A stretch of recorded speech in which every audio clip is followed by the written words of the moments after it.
Join us tonight. But first, I'm very happy to be joined out of the bunker, the author of a brand new book, The Liberty Amendments, Restoring the American Republic, radio talk show host, best-selling author, the great one, Mark Levin. How are you, brother? John, good to see you, man. It's good to get you out of the bunker there. The book is phenomenal. Thank you. All right. I've read it cover to cover. I want to start with, you believe America is now in a post-constitutional period, and that this was anticipated by our framers in 1787, and there is a mechanism that they have created that would allow amendments to begin in the states. I'm not explaining it as well as you. I want you to lay out the case. Well, I think we had to stop fooling ourselves. You know, I've written other books about political philosophy and conservatism and non-conservatism. You look at the government today, it's not really a representative republic. You've got a massive bureaucracy pushing out 3,000 laws every year. Nobody's voted for them. Nobody even knows who they are. You look at the Supreme Court today, one justice moving in one direction or another issues these breathtaking laws that have effect on the entirety of society with no recourse. You have the President of the United States brazenly, rewriting laws and saying if Congress doesn't act, he will act. And then you have Congress writing these massive laws under the cover of dark, issuing them quickly on matters that they don't have any right to legislate about, and conferring enormous authority on these departments and agencies they create, delegating lawmaking authority to the executive branch. So it's not really a representative republic. It's not really a federal republic. It's not really a constitutional republic, because we're unmoored from the Constitution. And for 100 years, the progressive movement, I call them the statists, have been chiseling away at the constitutional construct. And it's time for conservatives and other Americans to say, you know what, they've succeeded. This is why we have top-down government. This is why the government's involved in everything from selecting our toilets and our light bulbs and our automobiles and our toasters. Now they're in our health care. They're collecting all kinds of data on us. And I'm simply saying, I think it's time, if Americans want to remain free, to start reacquainting ourselves with the Constitution, and specifically Article 5, and specifically the second part of Article 5, which is the amendment process. The framers thought, some of them in particular, that we might reach this point with an oppressive centralized government. You look at the Constitution, it is written to prevent this. But they feared that, politicians would lack virtue and we would reach this state. And so they left us a legacy. They left us the Second Amendment process under the Constitution, which essentially bypasses Congress, bypasses the federal government, and gives the states the power collectively in a convention, not a constitutional convention, a convention, the Constitution says, for proposing amendments to the rest of the states. That's very different, though. Very different, because the Constitution is not up for grabs any more than when Congress, 2/3 of both houses, recommends amendments to the Constitution. Here, the states would be recommending amendments to the Constitution. The reason the framers did this is because they said an oppressive federal government, an oppressive Congress, is not going to rein itself in with constitutional amendments. And I'm not into just amending the Constitution willy-nilly. I'm into following the process the Constitution itself grants us.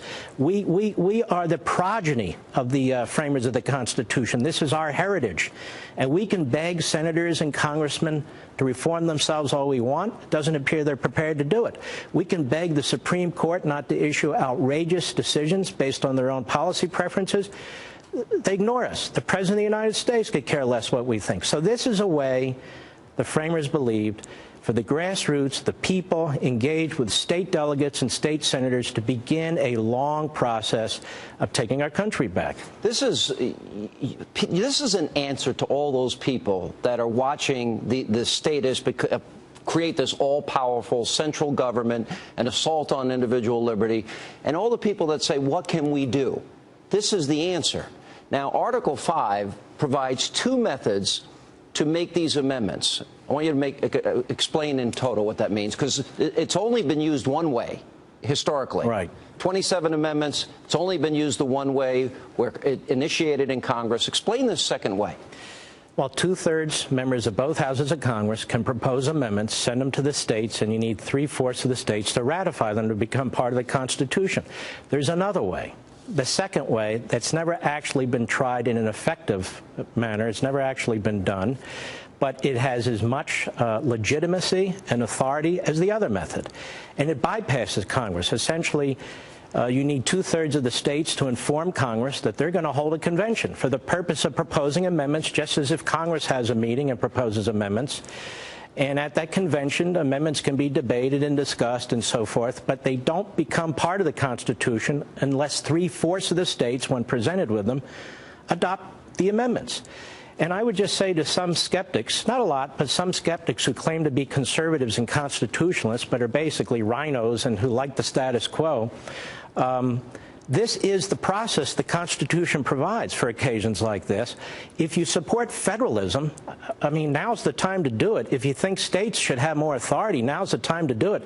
This federal government is a juggernaut in the opposite direction, and the circle of liberty around every individual is getting smaller and smaller, and states really have no say in anything anymore. You said you took on this project not because you think the Constitution is outdated. You believe it's just the opposite.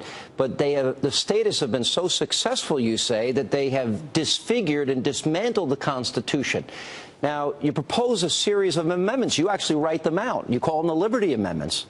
Let's go through the process of what this would mean and how it would give power back to the states. Well, first of all, people will say, don't you support the Constitution? Why do you want to change it? I love the Constitution. I revere the Constitution. It's been changed. I call this a post-constitutional period. Quickly, an example, Obamacare, obvious. Congress passed a law it didn't even have the power to pass. The President of the United States signed a law he didn't have the power to sign. The Supreme Court upheld a law that is blatantly unconstitutional. They twisted the statute, changed the language of the statute, rewrote the statute, and this is going on all the time. Let me ask you and follow up on that, because lawmakers exempt themselves from Obamacare. And the American people, if it's good for them, why isn't it good for them and their staffs? Isn't that? Because we have these governing masterminds, this professional ruling class. And when you look at the framers, there was never supposed to be a professional ruling class. There was this thing called rotation in and out of office. That's why senators served 6 years, congressmen 2 years. But they didn't have term limits back then because it never even occurred to them that you would have senators serving 36, 42 years or members of the House 20, 30, 40 years.